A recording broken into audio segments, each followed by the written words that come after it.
Hello and welcome to today's session. Today's session we're looking at colorectal cancer. Okay. Colorectal cancer, we're saying it's the malignant tumor of the colon or the rectum. Yeah. Large intestines, colon and rectum. It's the most common cancer type of GIT, the gastrointestinal tract. Okay. Almost always involves adenocarcinomas. Okay, so that we have about 1.5 are sessile lesions of the rectosigmoid area. All others are polypoid lesions. So what it means by a sessile lesion is that you're saying this is normally a pre-malignant flat lesion of the colon and is predominantly seen in the cecum and ascending colon. Whereas the polypoid lesions, they refer to mass lesions protruding into the lumen from the mucosal area, are usually small and asymptomatic and discovered incidentally on endoscopic examination. We are saying that colorectal cancer has a slow progression. It has a 5-year survival rate of about 65%, potentially curable in 75% of patients if early diagnosis allows resection before nodal lymph node involvement. Okay. When you look at statistics, it ranks third in terms of incidence, but it's second in terms of mortality worldwide. That's colorectal cancer is very significant to study for nursing students. Pathophysiology say that it normally starts with a pre-malignant lesion, that's an adenoma, which progresses to invasive adenocarcinoma via a complex unknown mechanism that most often involves genetic alterations. Most lesions of the large bowel are moderately differentiated adenocarcinomas. So tumors tend to grow slowly and remain asymptomatic for a very long time. So tumors in the sigmoid and in the descending colon undergo circumferential growth and constrict the intestinal lumen. Whereas tumors in the ascending colon, that's the right side of the body, okay, ascending colon, are usually large at diagnosis and are palpable on physical examination. We have as changes or signs of cancer, any type of cancer. We have general signs and symptoms of cancer, and we can be able to give them a mnemonic caution up. Okay, that you have 1, 2, 3, 4, 5, 6, 7, 8, 9 common signs and symptoms of any cancer. More so, the bowel cancer that we are talking of will have changes in bowel and bladder habits. Yeah. We could also have a sore, S for the sore that does not heal. We could have an unusual bleeding or discharge. We could have thickening or lump in breast or elsewhere. Ingestion or difficult swallowing, or obvious changes in warts or moles. N stands for a nagging cough or a persistent hoarseness. U will be standing for an unexplained weight loss, okay, cachexia. And then lastly, we have P for pernicious anemia, low HB, okay? When you try to focus on our colorectal cancer, we have specific locations where this cancer normally happens or occurs. Let's try to draw a picture from the vermiform appendix. On the right side of the body, we could have colonic polyps here, okay? we could have adenocarcinoma of the colon in the transverse colon. Then we have the circumferential carcinoma of the transverse colon towards the left side. As you try to descend, you're going to have adenocarcinoma of the jejunum, okay, the jejunum. And then we have the descending colon, so that we have adenocarcinoma of the rectosigmoid region, okay. So guys, these are the colorectal cancer locations, okay, where colorectal cancer is likely to occur. Very good. What are the causes? We are saying they are unknown. When you try to look at the incidence in 2020, you're saying colorectal cancer was the second most common cause of cancer death worldwide. Colorectal cancer is the third most commonly diagnosed cancer in males and second in females worldwide. Okay, colorectal cancer incidence is highest in Australia, New Zealand, Europe, and North America. We have lowest rates in Africa and South Central Asia. And in Africa, it's more related to diagnosis, okay? Because the health-seeking behavior is still low. We might not be able to give the exact number or rates of infections or diagnosis in Africa. The median age at diagnosis for colon cancer is 68 in men and 72 in women. For rectal cancer, the median age is 63 years in both male and female. Risk factors. We're saying that these risk factors, we can divide them into modifiable and non-modifiable factors. When you look at modifiable risk factors, non-modifiable, let me start with that. Age above 50. Yes, we're saying that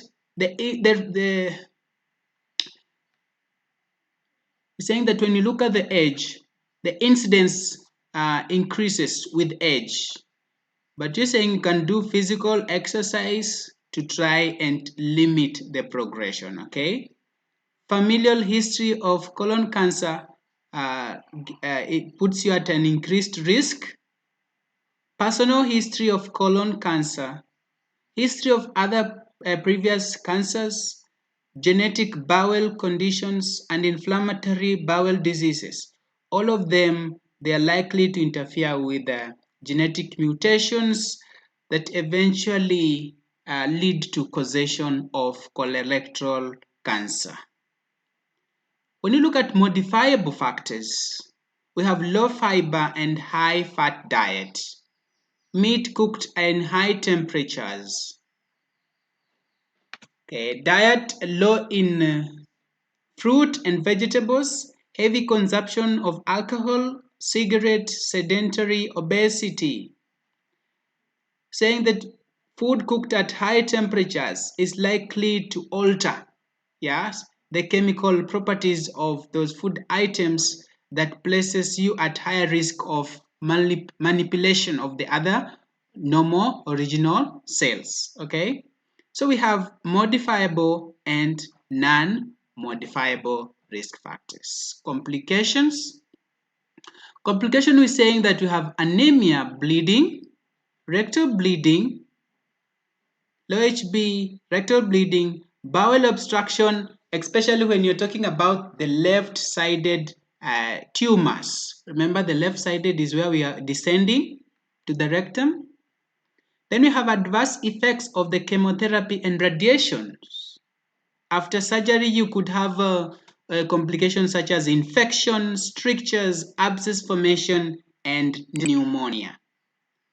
When you do assessment, you always start with history followed by physical findings. So on history, you'll find that it's commonly detected during screening procedures.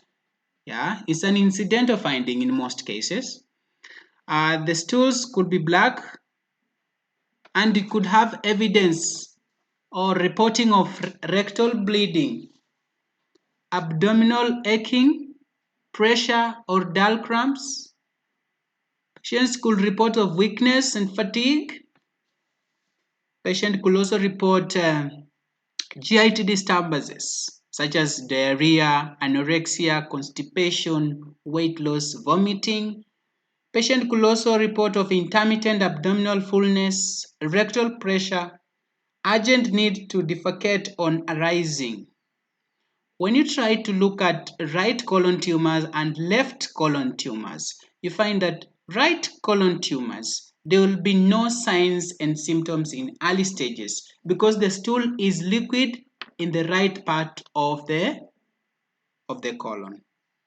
Whereas on the left colon, where we have descending, you're saying we'll be having abdominal pain, cramping, narrowed stools, constipation, bright red blood in stool because the stool is becoming to be solid, yes, and that it has a greater impact on the walls compared to the liquid on the right part. Very good. Physical findings where the healthcare provider carries out the test. We could have abdominal distension or visible masses, enlarged abdominal veins, enlarged inguinal and supraventricular nodes, abnormal bowel sounds, abnormal mass, especially on the right colon tumors that are usually feel bulky. Tumors of transverse portion are more easily detected because the stool you can see it's changing from the more liquid to the semi-solid, right? Generalized abdominal tenderness. When you have right colon tumors, we're saying that in most cases, the patient will be asymptomatic until palpable mass in the lower right quadrant or blood mixed with stool becomes visible. Left colon tumor, we have pencil-shaped stools. Diagnostic tests, we start with laboratory, and you're saying that we'll normally have a fecal occult blood test or what we call fecal immunochemical test, the FIT. It might show blood in stool, and this is usually a warning sign of colorectal cancer. Remember the signs of cancer. Number two, we have a carcinoembryonic antigen level. It may be elevated. We also have multi-targeted stool DNA test. It may show abnormal sections of DNA from cancer. Lastly, we have iron and total iron binding capacity test, and this one may reveal anemia, iron deficiency anemia. So we need to understand the fecal immunochemical test. So the fecal immunochemical test is also called immunochemical fecal occult blood test and is normally performed to identify the presence of occult blood in stool.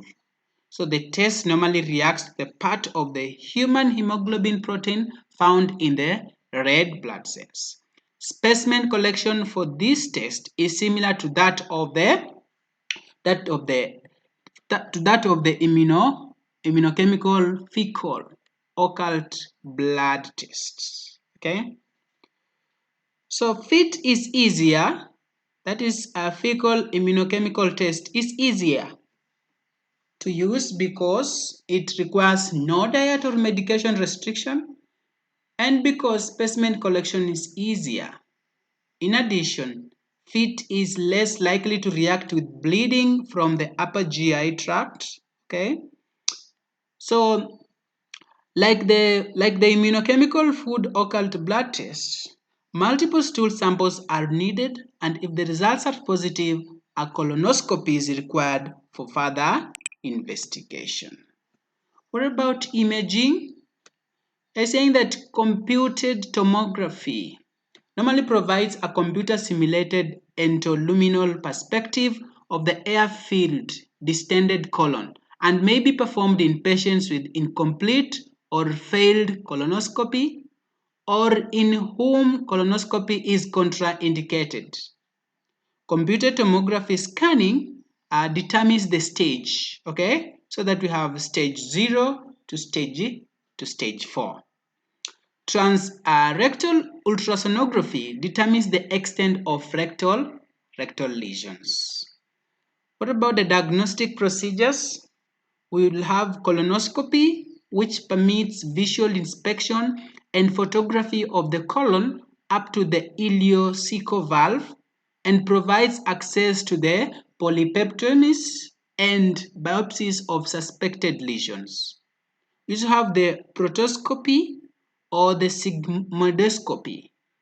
This one permits visualization of the lower GI. Okay. From there, we look at the treatments, and we have 4 kinds of treatment. We have general treatment, diet treatment, activity treatment, and medication. In general, we are saying smoking needs to be stopped. Okay. Venous thromboembolism prophylaxis have to be administered. Infected. Okay. Diet, you're saying that diet high in whole grain fibers, vegetables, fruits, and low in processed meats should be entertained. Activity, you're saying after surgery we need to avoid heavy lifting and contact sports and have a regular exercise program for better recovery. In terms of medication, we're saying we have chemotherapy, immunotherapy, antiemetics, and analgesics. So, on chemotherapy, we have drugs like fluorouracil, irinotecan. Yes, we're saying that these drugs are usually given in combination of 2 or more. Yes, to prevent resistance and have better outcome. For immunotherapy, we can give these drugs to try and support. What about the antiemetics? We can give ondansetron or metoclopramide, and this one is related to chemotherapy-related nausea. So you give it 30 minutes before you give the chemotherapy. Lastly, you can give analgesics for pain. We had talked about the 4 stages, and I'm just reminding you that we have stage 0 where cells are found only in the innermost lining of the colon and have not spread. So we call it stage 0 in situ. Stage 1 is saying that the tumor has spread beyond the inner layer but remains within the colon. Stage 2, cancer has grown outside the colon but has not spread to the lymph nodes. Stage 3, cancer has grown outside the colon and has spread to the nearby or the lymph nodes. And the last stage, which is 4, we're saying that cancer has spread to other parts of the body, okay? Metastasized cancer. So we have procedures that you have to help these kind of patients. We have radiation pre-operatively and post-operatively to induce tumor regression. We will be having radiofrequency, microwave or ethanol ablation therapy to destroy small tumors. We could also have cryotherapy to freeze the tumor and destroy cancer cells. And lastly, we could have embolization. Okay, this one is just to block or reduce blood flow to a tumor. Okay, yes, remember the tumors are taking advantage of the already systems that is there. So if you're able to block a blood supply to this tumor, we can try to kill or freeze it. Okay. So in surgery, we are saying that you have polypectomy for polyp and early tumor removal. This may occur during colonoscopy. We also have partial or total colectomy to remove part of or all the colon. We could also have temporary or permanent colostomy or ileostomy to allow stool expulsion.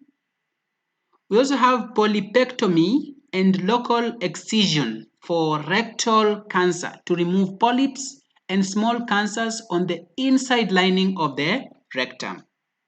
We also have the transanal incision, and this is to remove some early stage 1 rectal cancers that are relatively small and not far from the anus. Okay?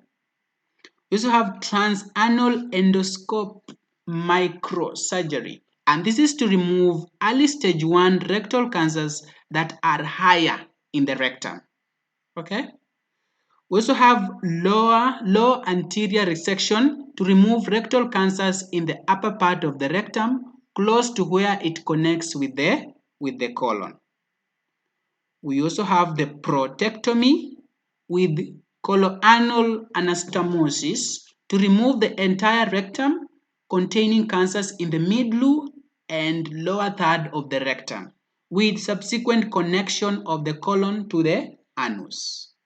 Lastly, we have the abdominal perineal resection and permanent sigmoid colonostomy to remove cancers in the lower part of the rectum that is extending into the anal sphincter muscle or the nearby levator muscles that normally help urine flow.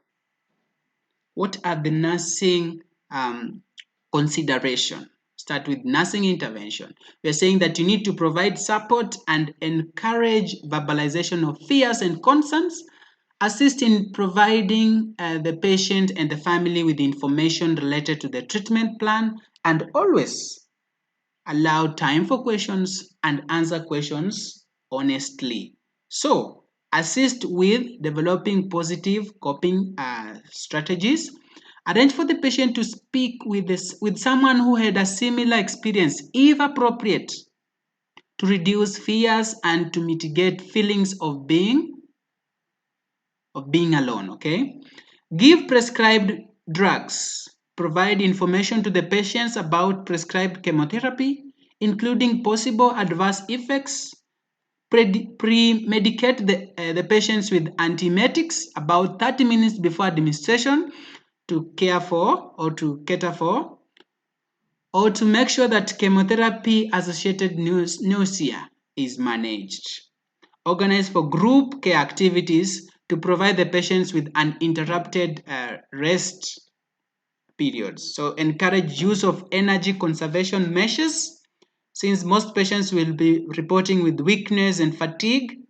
Apply anti-embolism stockings or sequential compression stockings. Okay.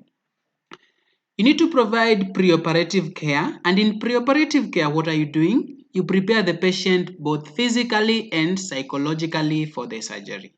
You administer laxatives, enemas, and antibiotics preoperatively as ordered by the physician.